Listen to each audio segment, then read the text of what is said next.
बिस्मिल्लाहिर्रहमानिर्रहीम। आज के सेशन का आगाज़ करते हैं। आज हम डिस्कस करेंगे कि एक्स्ट्रा पैकेज एंटरप्राइज लिनक्स यानी EPEL क्या है। अक्सर औक़ात हम बहुत से मुख्तलिफ़ सॉफ्टवेयर इंस्टॉल करने के लिए अपने लिनक्स बेस्ड मशीन के ऊपर, specially red hat based machines के ऊपर, रेड हैट में CentOS, साइंटिफिक लिनक्स, फेडोरा और रेड हैट इटसेल्फ, हम बहुत से ऐसे पैकेजेस ढूंढने की कोशिश करते हैं जो उसके बेस इंस्टॉलेशन में या मेन रिपोजिटरीज के अंदर अवेलेबल नहीं होते। तो उसके लिए फेडोरा का एक वॉलंटियर बेस्ड कम्युनिटी प्रोजेक्ट चल रहा है जिसको हम enterprise extra package enterprise Linux के नाम से यानी EPEL के नाम से जानते हैं। और जो पैकेजेस हमें नॉर्मली उन रिपोजिटरीज के ऊपर नहीं मिलते वो पैकेजेस हमें यहाँ पे अवेलेबल होते हैं। अब सवाल ये पैदा होता है कि हम इसको कॉन्फ़िगर कैसे करें। आल्दो के बहुत से हाउ टूज़ इंटरनेट पे अवेलेबल हैं बहुत इजी स्टेप्स के साथ, लेकिन मैं ये चाह रहा था कि मैं आपको ईजीएस्ट वे बताऊं ताकि अगर आप एक दफ़ा इस वे को देख लें तो आपको दोबारा हाउ टू शायद देखने की ज़रूरत ना पड़े। तो इसका स्टार्ट करते हैं। सिंपल सा एक प्रोसेस है। आप dl.fedora project.org/pub यानी उसकी पब्लिक डायरेक्टरी में चले जाएं। यहाँ पे आपको और बहुत सी डायरेक्टरीज नज़र आ रही हैं। फेडोरा है, फेडोरा सेकेंडरी है, EPEL के नाम से एक डायरेक्टरी नज़र आ रही है। सिंपल इसको क्लिक करें तो आपके सामने और बहुत सी सब डायरेक्टरीज आपको यहाँ पे नज़र आएंगी वर्जन्स के साथ। वर्जन से मुराद है उसके लिनक्स का वर्जन कौन सा है, डिस्ट्रीब्यूशन का वर्जन यानी CentOS है तो उसका वर्जन कौन सा है, यानी रेड हैट है तो उसका वर्जन कौन सा है, और साइंटिफिक लिनक्स और बहुत सी रेड हैट बेस्ड डिस्ट्रीब्यूशंस। चूँकि मेरा लिनक्स का जो वर्जन है इस वक्त मैं यूज़ कर रहा हूँ ये है community enterprise operating system version 6। तो मैं 6 को यहाँ पे क्लिक करूँगा। अगर आप देखें तो आपके सामने ये लिंक आपके सामने बन रहा है।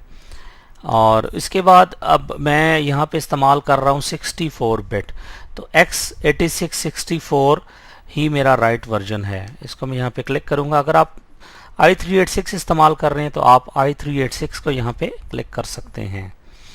अच्छा, अब यहाँ पे बहुत सी फाइलें हैं और ये मुश्किल होगा कि हम कौन सी फ़ाइल हमने इंस्टॉल करनी है और कैसे उसको लेके चलना है। तो यहाँ पे कंट्रोल F का मैं बटन प्रेस कर रहा हूँ। कंट्रोल F से अगर आप देखें तो ये आपके सामने नीचे लिखा आ रहा है। ये मैंने खुद इसको लिखा था, आपको यहाँ पे लिखना है EPL। मैं आपको दोबारा लिख के यहाँ बता देता हूँ EPEL-रिलीज़। और अगर आप इसको गौर से देखें तो आपको 6.8 जो इसका आजकल का करंट वर्जन है ये उसकी आपको फ़ाइल मिलेगी। आप इसको डाउनलोड कर लें अपने पास। इस फाइल को आप सेव करें अपने पास। यहाँ से इस फाइल का हम पाथ देख लेते हैं। ये फाइल कहाँ पे अवेलेबल है। ये फाइल ये अवेलेबल है डाउनलोड्स के अंदर और यूज़र है मेरा बाबर।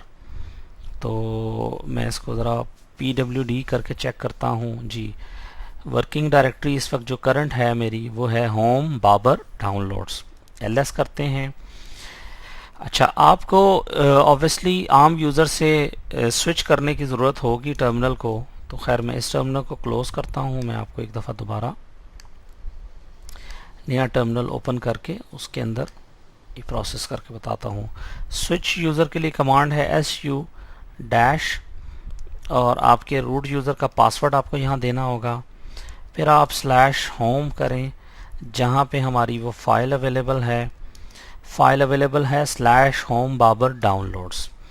अच्छा, अब बहुत ही आसान तरीका है rpm-ivh और EPEL की फ़ाइल EP लिखेंगे और आप टैब प्रेस करेंगे तो अगर सिंगल फाइल है तो ऑटोमेटिकली उस फाइल को ये एक्सेप्ट कर लेगा, उसको कंप्लीट कर देगा उसका फ़ाइल का नाम।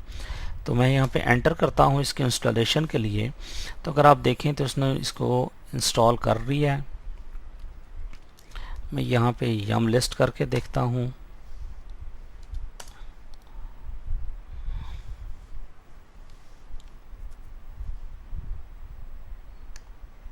शायद बैकग्राउंड में कोई प्रोसेस चल रहा है, तो इस प्रोसेस को मैं यहाँ पे किल करता हूँ।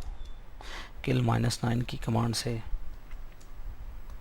8044 इसको क्लियर करते हैं हम यहाँ पे।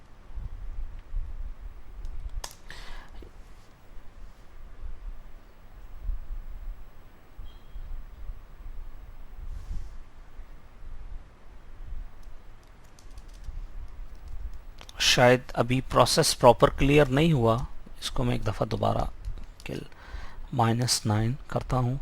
वैसे आपको ये प्रोसेस करने की ज़रूरत नहीं होगी, लेकिन शायद मेरे कंप्यूटर में कोई ऐसा प्रोसेस बैकग्राउंड में चल रहा है यम का, जिसको क्लियर करने की ज़रूरत है।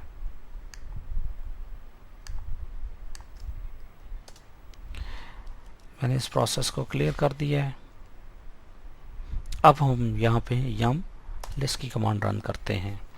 अगर आप देखें तो अब आपके सामने यम की कमांड को इसने रन किया है। लिस्ट में ये कोशिश करेगा कि जितनी आपकी रिपॉजिटरीज हैं उनको चेक करें। यहाँ पे कुछ रिपॉजिटरीज आपको यहाँ पे नज़र आ रही हैं। अगर आप गौर करें तो यहाँ पे ये दिखा रहा है कि EPL की रिपॉजिटरी को इसने कनेक्ट कर लिया है। और अब फर्स्ट टाइम, चूँकि ये फर्स्ट टाइम है, तो इस वक्त वो उसकी DB को, रिपॉजिटरी की DB को, उस फाइल को एक्सेस कर रहा है और चेक कर रहा है कि उसके अंदर कौन कौन से पैकेजेस अवेलेबल हैं। तो हमें थोड़ा सा इसका इंतज़ार करना पड़ेगा। हम इसका इंतज़ार करते हैं।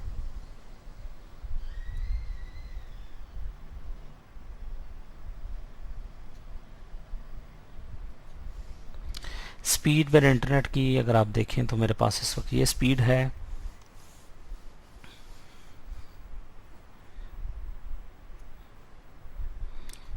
खैर इस वीडियो के बाद कुछ और शॉर्ट वीडियोस देखेंगे जिसमें हम EPEL रिपॉजिटरी का इस्तेमाल भी करेंगे कि जो पैकेजेस हमें नॉर्मली अवेलेबल नहीं होते किसी और रिपॉजिटरी से, तो उनको हम कैसे यहाँ से एक्सेस करेंगे।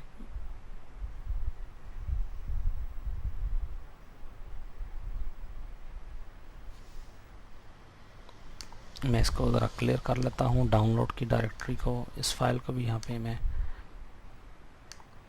ये पाथ आपने याद रखना है dl.fedoraproject.org/pub। अगर आप डायरेक्ट पाथ याद रख सकते हैं /EPL/6/ आपकी जो इसका आर्किटेक्चर है i386 है, तो i386, और अगर आप x86 64 है, 64 बिट, तो x86 64।